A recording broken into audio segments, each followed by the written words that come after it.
One of the things about Ryan that, I'm not sure people like talk about much. One of his best qualities is that he's relentless in his pursuit. The people that are working with him, his department heads, his producers, people like myself, it's like infectious. You know what I mean? Like you gotta either match him or you gotta go further. And that's the energy. That's what everybody brought to the movie.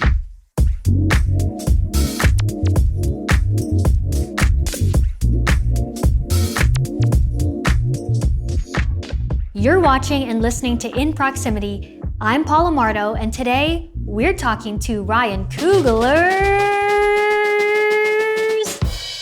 assistant and an associate producer on Sinners. Ammar Mohamed is a filmmaker, a colleague of mine in Proximity Media, and he's assistant to Ryan Coogler. He got his start in the industry working for Hannah Beachler, the production designer who won an Academy Award for her work on the film Black Panther. Ammar worked with Hannah on a couple of films, including Black Panther: Wakanda Forever.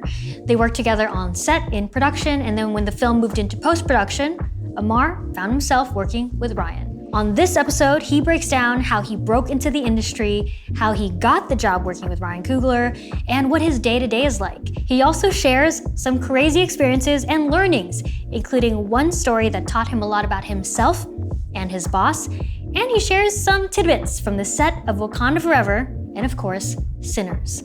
On this episode, we go deep into the trenches, into what it's really like, assisting and really working alongside one of the busiest filmmakers today. Here's my conversation with Ammar Mohamed. Ammar Mohamed, welcome to... What's up?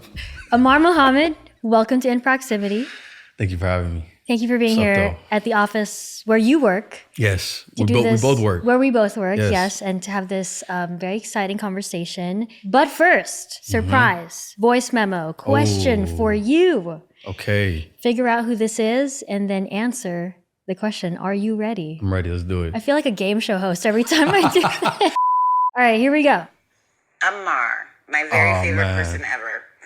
My question for you is, when you first met me in Detroit and started working, how were you able to balance this new sort of environment of an art department with kind of just walking into it for the first time? What was your feelings? What was your thoughts?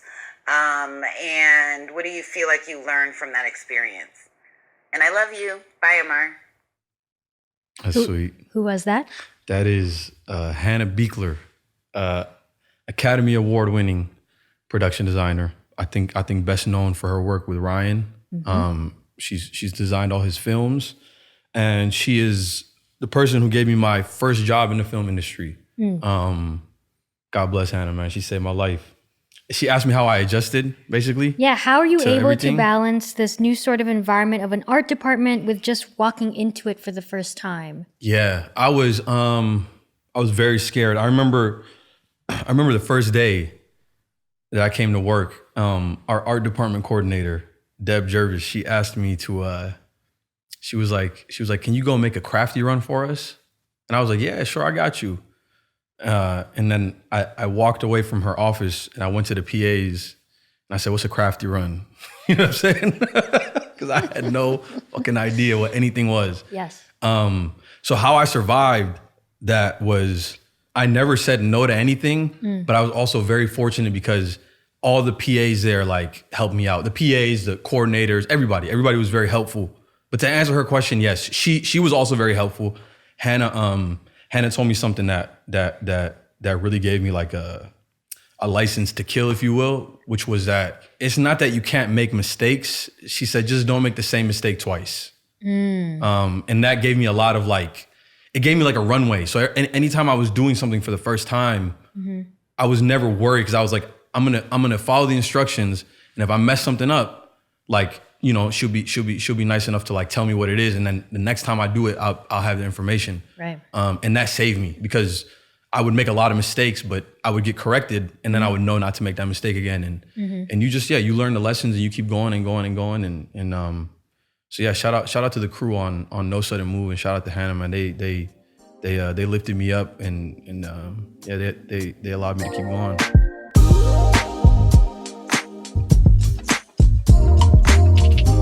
So without getting into like too much into the weeds, because I have heard you tell this story before, but for those who don't know, you said your job with Hannah Beachler was your first job in the industry. That's right. So before we get to the Ryan Coogler part of your career story, how did you actually enter the industry? Like, how did you get that job, and what does Twitter have to do with all of this? Yeah, so small background is that I'm born and raised in Flint, Michigan, and my parents are immigrants from Sudan, which is in East Africa, and they came here in the early '90s, in 1993, and so I grew up there. And I did not have, I didn't know anybody that worked in this industry or in entertainment really. It had always been of interest to me. But I never had no pun intended, but I never had the proximity to it. And so, one of these days I was living in Detroit at the time. I think I was like 25 years old, 24, 25 years old. And I'm scrolling on the computer one day, just on Google, like in a wormhole of like searching things.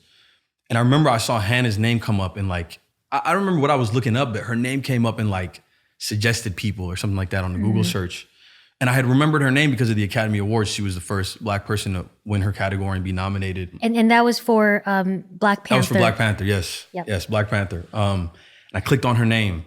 And one of the first things that came up was a Twitter link. And below that Twitter link, for her Twitter account, was her 3 most recent tweets. And one of those tweets was, "Hey everyone, I'm coming to Detroit to do a movie in January until June." And she's like, "And I'm looking for an art department assistant to help me out." And I'm like sitting in Detroit on my couch, and she's talking about she's coming to Detroit. So I'm like, man, I gotta send her something.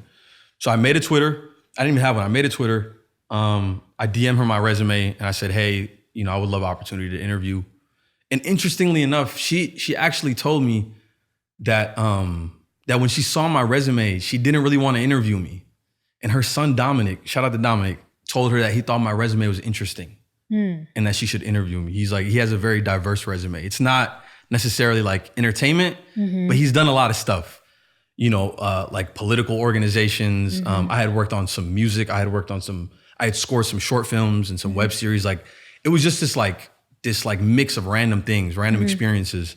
And Dominic liked it. He told her to interview me and she interviewed me and we talked for 35 or 40 minutes and she did not mention anything about the job while we were talking. When we got to the end of the conversation, she gave me the details and she was like, "Are you still interested?" I said, "Hell yeah." Wow. And when I hung up the phone, I got the feeling that she had already picked her person and that she kind of spoke to me as a formality because she told me she would. Oh, so you didn't think it went well? No, it's not that I didn't think it went well. To me, like a job interview is supposed to be about the job and we spent 95% of it not talking about the job. Got it. So I was, like I said, I thought she was just giving me the time of day because she already told me she would interview me. And then I remember it was MLK weekend. I interviewed on a Friday and then she's like, "I'll get back to you at the end of the holiday weekend." And she called me on that Tuesday. And she's like, "You got the job." And that was it. And I don't really know. My assumption is that, because we spend so much time doing this job with people, that she probably wanted someone that she would vibe with because the job is not, being a PA is not, it's a hard job for many reasons, but it's not necessarily like a complicated one. It's not super hard to figure out. It just requires a lot physically from you and it requires a lot of time. And so I think that was her mindset. Like he'll figure it out and he's cool. We vibe. Yeah. And it worked. I mean, I worked with Hannah for 2.5 years and like some of the best years of my life. Yeah. Wow. And it kind of goes back to what you're saying about just good people. Yeah. Being around good people. Big time. Especially when you're in production, you're around each other almost 24/7. So exactly. You want to like the people you want to work be with. around cool people. You want to be around people that are chill. You want to be around people that are like, they're not going to give you a hard time. And, but that also get the job done. Exactly. Which sounds like you did because your next job after that was with.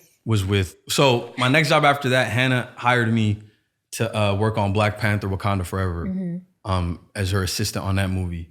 And so I moved down to Atlanta and I was there with her for like 1.5 years in Atlanta and we prepped the movie and we shot the movie there.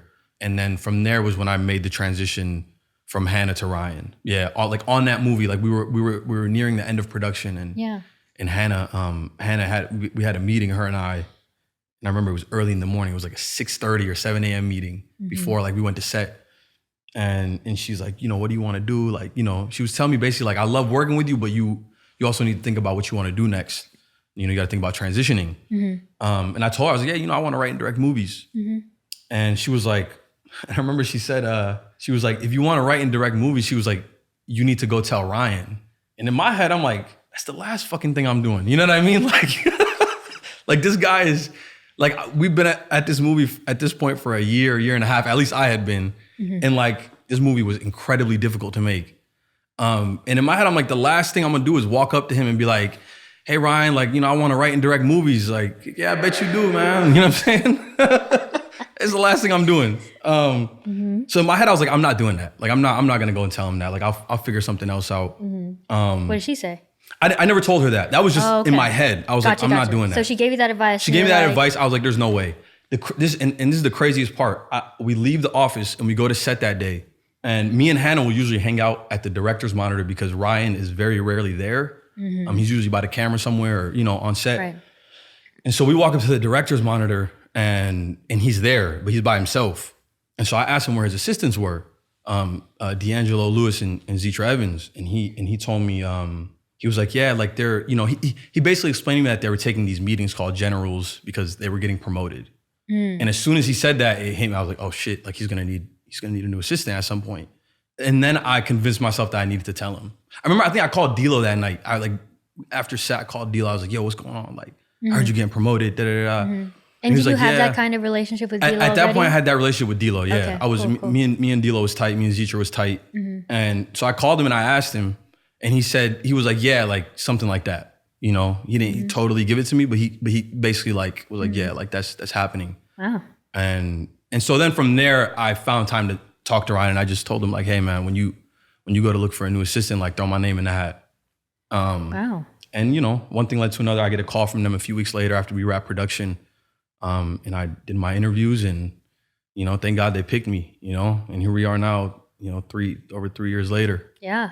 Yeah. And what a crazy 3 years Man, it has what? been. Man, You what? have really, I remember meeting you because when I started here, when you guys wrapped Wakanda Forever, which was that March of 2022, and I believe you started at Proximity as Ryan's assistant a couple months later, Yep, maybe June. Summer. Yep, June of that year. And yeah, I felt like you just kind of jumped into that role because you guys were in post-production. That's right. So can you talk about, I guess, what it was like to just jump from, you know, assisting Hannah, production design, and then jump on the production of that film, and then jumping right into post-production with Ryan Coogler, the director of the film. Yeah. It was fucking crazy. It was difficult because there was adjustments to make, but it was also like, at least for me, like I felt like the weight of the moment, you know, of like that movie and what was happening at that time. And, you know, there was a lot of anticipation, you know, like, you know, what are they going to do with T'Challa, and what are they going to do with the Panther? And I remember just being there and feeling like I have to like help them deliver this movie. Yeah. You know? And there were many days where I was afraid that I was not going to be able to do that, you know? And so there was a lot. It was a lot happening. It was a lot of change. I had to move to Los Angeles. I'd never been here in my life. I'd only heard about this place. And so there was a lot of things, like a lot of changes that I had to adjust to. And it was scary. Like there were parts of it that were very scary and felt very overwhelming. But I had a lot of good systems around me. You know what I mean? Like D'Lo and Zetra gave me the game as much as they could. You know, as much as you can prepare somebody for something like that. That's awesome. And I had an incredible crew around me on the, you know, shout out to the Panther 2 post team. Like they all helped me out along the way, the same way they did in Detroit with Hannah. Like I had never done post-production. So I'm asking them all these questions about what's this and what's that. And everybody was just, they were kind enough to like hold my hand and like walk me through it. I feel like you're also, I don't want you to sell yourself short because, you know, it takes a lot to navigate these things. Oh yeah. No, it was insane. Like I had a lot of support, I would say that, but like I was for sure like knocking shit out. You know what I mean? Like because I had to. I was making many mistakes along the way, as you do when you're in unfamiliar territory, or as you can in unfamiliar territory. But like, yeah, I would say like I was definitely proud of myself after the movie came out that I was able to like do it Because when I started, it felt like I was climbing Mount Everest, you know? And every day felt like you could slip, you know? It was like, you know, you would get tasked with things every day that if you fucked it up, you could lose your job. You know what I mean? Starting to like Important sweat things. thinking about this. Can I ask you to name, you know, I know you did a lot on this job, but tell me, you know, a memory or walk us through one of those like Mount Everest type days where you had to do something or get out of some crazy situation and how you did that. There's so many that I could talk about. But the one that I want to talk about on this podcast, this one was actually very small, but the feeling that I had was like, I was so terrified. And it was the day I moved to Los Angeles. I might've had this job for like 2 months, maybe less than that. And I finally get to LA, and the first day I land, I'm in the office, and Zinzi, who is a founder at Proximity and also Ryan's wife, she calls me and she says, "Hey, can you get me a scan of Ryan's ID and email it over to me?" I said, "Yeah, it's easy, no problem." So I go to his office and I tell him, I say, "Hey, Zinzi asking for your ID. She needs a scan." He's like, "Yeah, cool." He gives me his ID. And he also gives me, he's like, matter of fact, he's like, I left something in the trunk of my car. So if you can grab that from me. I'm like, cool. And he gives me his keys. I go downstairs, I grab what he needs from the trunk. I come back, I bring it to him. And I go to scan the ID to send to Zinzi.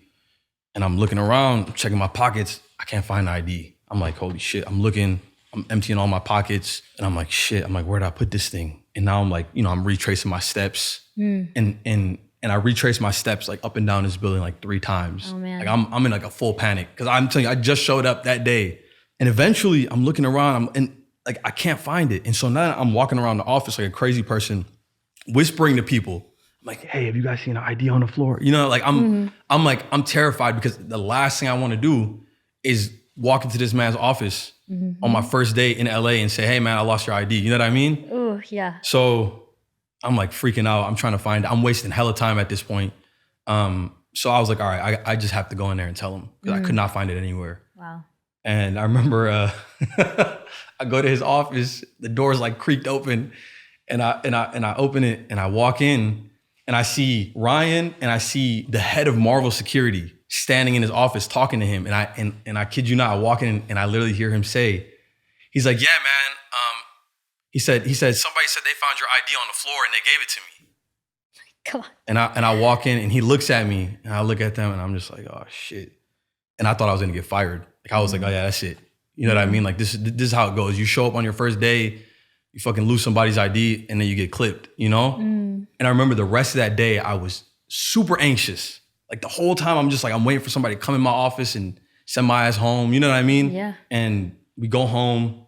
Well, did you guys talk at all? No, like he didn't say anything about it. That was the thing that scared me. Whoa. Cause he didn't say anything. He just kind of gave me a look and I gave him a look and that was it. And so I go home and I'm still freaking out at home. I'm like, man, they're gonna fire me tomorrow. You know, like all this shit is running through my head. And this is how fucking nice Ryan is. He comes in the next day and he has this like pouch and he hands it to me. It's one of his. He hands it to me and he says, "Hey man, put your stuff in here. Wow. Like put your important belongings in here." Wow. And that was it. And that moment was like a big deal for me because I knew at that moment, I was like, all right, I'm gonna be safe on this job. Not necessarily like I'm not talking safety in the sense of like job security, but safe in the sense of like, these people are gonna take care of me. As long as I have this job, like I'm not around people who are looking to see me like fall or anything like that. Like we in this together. Yeah. And him coming the next day, like anybody, man, he could have cussed me out. He could have sent me home. He could have said whatever he wanted, but his reaction to me losing his ID was to give me one of his own belongings and say, "Hey man, put your stuff in here." You know what I mean? So wow. It was something I always remembered. Yeah, I love that story. Something I always remembered. I love that story. I feel like a lot can be learned on both ends. You know, whether you're assistant or the boss, like big time. That's really eye-opening one. And not to feel like a talk show host, but we do have the bag here with us. It's a great bag. I love it. Yeah. Can you talk a little bit about this? Yeah, this thing is it's got, 2 little compartments. Yeah. But I would wear this for a long time, just like kind of casually, anytime I was out. And it helped me keep all my stuff together. Yeah. I have my phone in here, my wallet, yeah, my keys, any of Ryan's stuff that he would hand to me. Because oftentimes, like when he's going to he might be going in to do something for work. He'll hand me his phone. He'll hand me his wallet. He'll hand me his keys. And so this was like, this kept me, like I knew as long as I had this, I had all my stuff. Yeah. And it was just, it's a sense of relief. And it's just, it's something I always keep just because of like the memory of it, you know? So you've graduated from this bag. You no longer need it. Yeah, I mean, I use it from time to time still, you know, but that's awesome. But it's something I hope to always keep. Yeah. You know what I'm saying? And maybe one day I'll pass it along to somebody who keeps losing IDs. The other thing about that story I got to tell you is the day before I lost his ID, I had moved to Flint for a little bit before I got the job. And I was supposed to move fly from Flint to LA on the 24th. And I show up to the airport. Oh no. Me and my pop took me to the airport. We walk in and I go to check my bags and same thing. I'm looking around. I can't find my ID.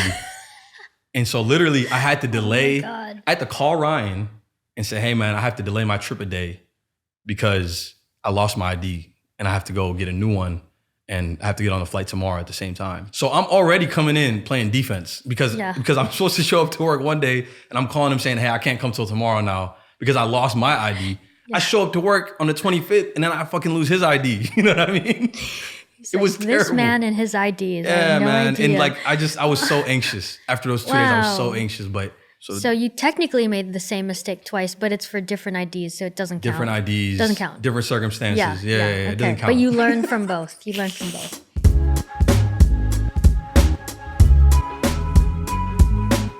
If you had to give someone, even just a fellow assistant who's working with a director or who's about to jump into this role for the first time, what are just a handful of tips that you would give that person just to be helpful? Yeah, general tips. I would say one of the things that I had to stop doing on this job is putting things off. Like sometimes you'll get a task, somebody will ask you for something and it doesn't feel like a high priority thing. So you kind of like, all right, I'm gonna put this to the side for a minute and I'll come back to this at a later time. And I had to stop doing that with this job because what I would find is it would just build up on me. Like I would be working, doing my thing, and then I'd come back to the list and I'd be like, well, where'd those come from? You know what I mean? Now you have a bunch of tasks that you've been putting off. Yeah. And it'll also get you into trouble because you can forget about things or you can, not realize that there's a deadline here or whatever the case is. So I would say do things as soon as you can do them, number one. And I would say also like if you're an assistant, to make your life easier, just try your best to learn the person that you're working for, their habits, their mannerisms, when they tend to do things and how they tend to do them. It'll go a long way for you to like pay that little bit much more of attention. And I would say even for like the execs, right? Like, paying attention to like what works for your assistant and what doesn't, or what they respond to, what they don't respond to, things like that.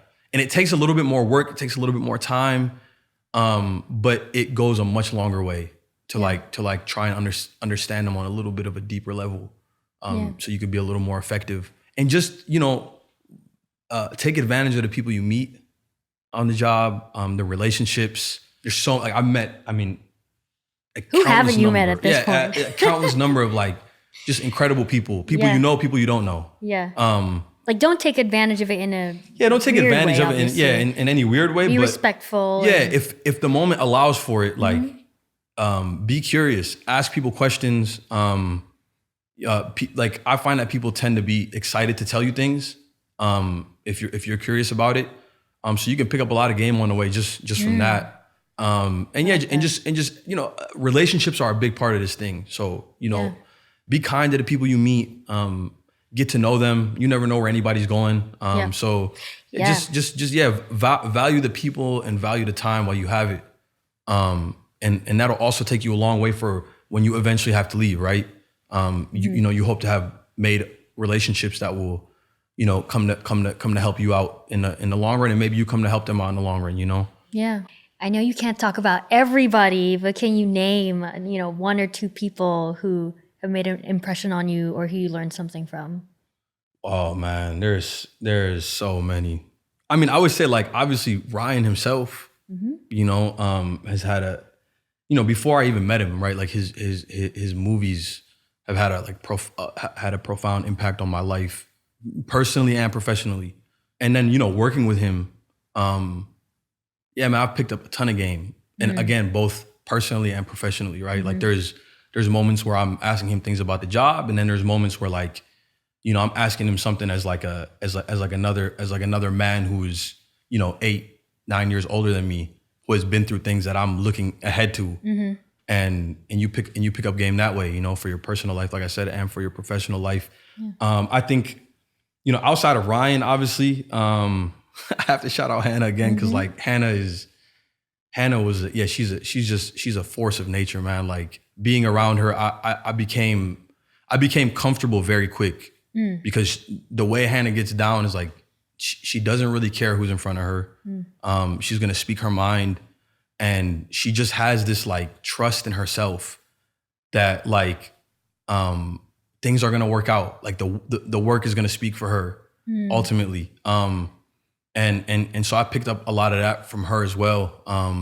So I would say for me, just because I worked with them, like Ryan and Hannah are the people that like I picked up the most, the most game from along the way, Yeah.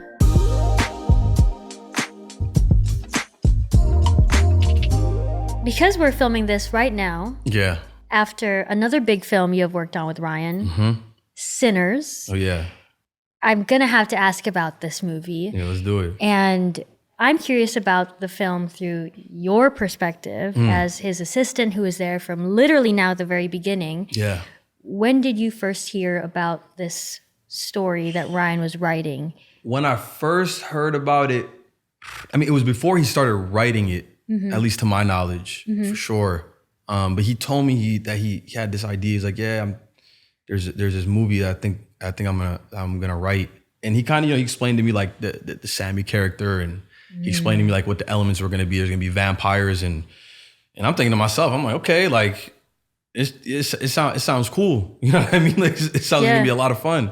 Take us to the set of Sinners. I was there for a few days. I did visit, and it was my first big Hollywood movie set. Yeah. And it was just so incredible to see, I don't know, just the behind the scenes of this movie, but also like, wow, the level of craftsmanship, each department, and just the way you guys work. And Ryan, you mentioned earlier in our conversation, he is not sitting at the director's chair by the director's camera. He's like in it. He's in it. By the camera. He's right by the camera. I mean, it's just incredible to witness. And can you tell me about like what a hard day is like on the set of Sinners, or what a fun day was like? We had a lot of hard ones on Sinners. One of the things about Ryan that I'm not sure people like talk about much, and maybe this is because maybe the people who work with him really notice this, but one of his best qualities is that he's relentless in his pursuit. Like, and you can see it, you can feel it if you're working with him. And I think the interesting thing is that the people that are working with him, his department heads, his producers, people like myself, whoever's there, it's like infectious. You know what I mean? Like you watching him and you're like, man, if he's willing to like go this far, like you gotta either match him or you gotta go further, And that's the energy. That's what everybody brought to the movie. Autumn, Hannah, Ruth. I mean, everybody was under pressure. Everybody had a lot of work to do. And that's really every movie, right? Like they're all kind of difficult in that way. But this one was definitely like, it was special, and everybody just wanted to deliver, and you felt like the urgency every day. Like, some days we were in locations that we had to close out pretty quick, and so you were constantly in a situation where you had to figure something out, and it was crazy. It was so much fun though. You know what I mean? Like watching Mike play two characters was, incredible. It was incredible. Yeah, I mean, and just everybody. The cast was so fun.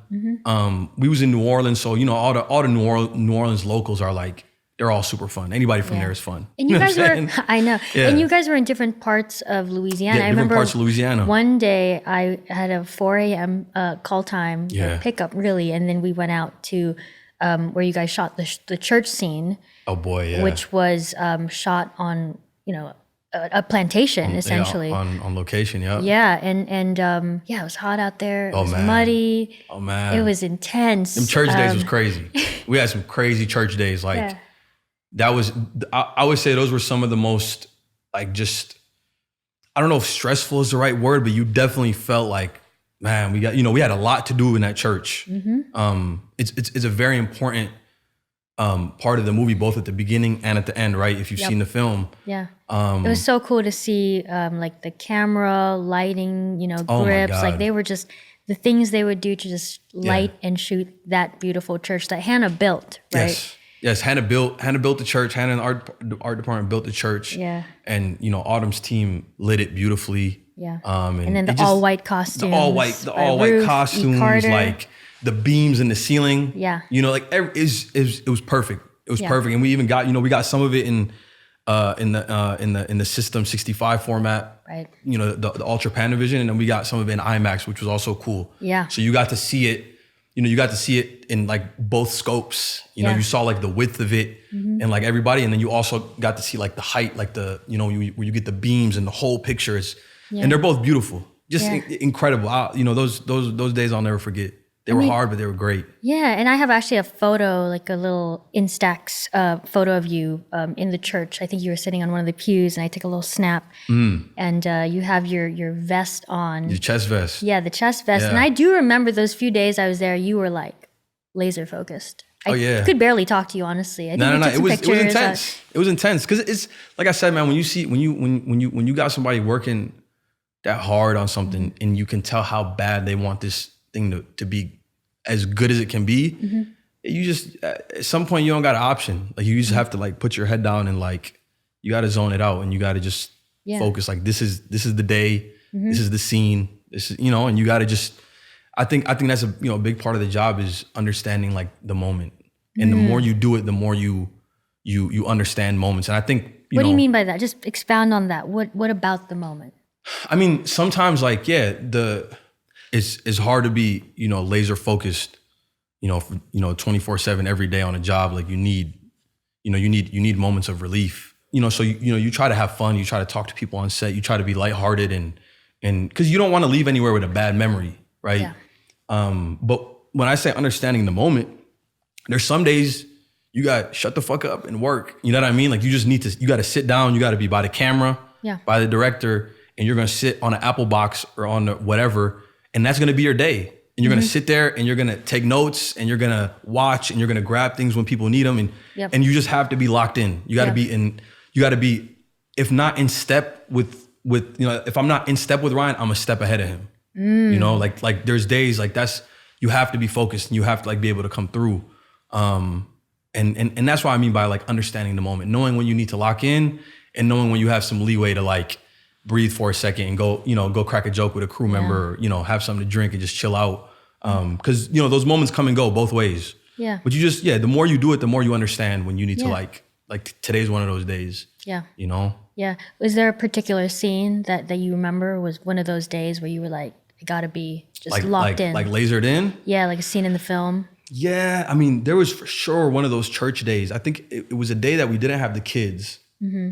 But we had Saul and we had Miles, and I just remember we were under the gun to like, you know, I think maybe we were supposed to wrap the location. That was supposed to be our last day there or something. And there was just this pressure and the sun, you know, of course, like when you need the sun to stay there, that motherfucker's just dropping. You know what I'm saying? Like, like supersonic speed. And I remember just seeing like getting darker and darker and us like getting closer to the finish line and just being like, all right, like whatever, you know, you just have to be like, in that moment, like ready to do whatever. And there would be days too, like, man, there would be days that Mike would come to set and he would have to do a very difficult scene or a very intense scene, whether it was emotionally or physically. And sometimes our AD, Marvin, he would get the crew together and he would say, look, man, today's gonna be a tough day. You know, Mike is gonna have to do this and that. Like, I need everybody to be focused. I need like a quiet set. I need everybody to like, you know, work diligently and work quietly. Sometimes Marvin would just give it to you like that. And then, you know, for the rest of that day, all right, I'm gonna sit down, I'm gonna be quiet, and I'm gonna do my thing. I would say the church day though. I remember that last day at the church. That was for sure like a lock-in day. Yeah. Yeah. Yeah. Shout out Marvin Williams, man. First AD on Sinners. He's the best. And Michael B. Jordan. I gotta say his full name because you guys say Mike, but you guys might know. I gotta say it for the audience.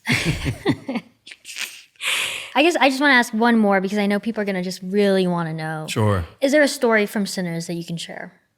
A good story? Yeah. Oh, man. Because my mind just went to like the intensity. Yeah. So I'm trying to pull back and loosen it. Yeah. There was definitely good times. I would say I would say this, the craziest day for me, or the craziest thing that I saw is, and you only see this in the movie for a glimpse, but it was the wildest shit I had ever seen filmed on a camera. Okay. It was a scene where Delroy's character, Delta Slim, the scene where where the vampires get him and they like start like eating at him. And you see it for a glimpse. He's like under them and he's like screaming. And he's, before that he's on a stage and he's got the crack bottle in his hand. Watching them film that, like watching him like be taken off of the stage, and I don't know why, but that shit spooked me out. Like it stuck with me for like days. Like I couldn't stop thinking about it. And I remember in my head thinking like, man, people are gonna freak out when they see this shit. You know what I mean? And obviously, for many reasons, you see it for a moment to tell the story. But watching them do it, that shit was wild. It was wild. I was very like affected by that shit, I know. Like I thought about it when I got home, and I was like, man, it was just something about it. Felt too real. Like you were watching it and it felt too real, and I was like, yeah. It was almost like, I don't want to say it was uncomfortable, but it was definitely like eerie. I bet. Bit. Yeah, it was I hate that eerie. Moment. It's like, it's scary. And everybody loved Delta Slim. I know. Prox Recs.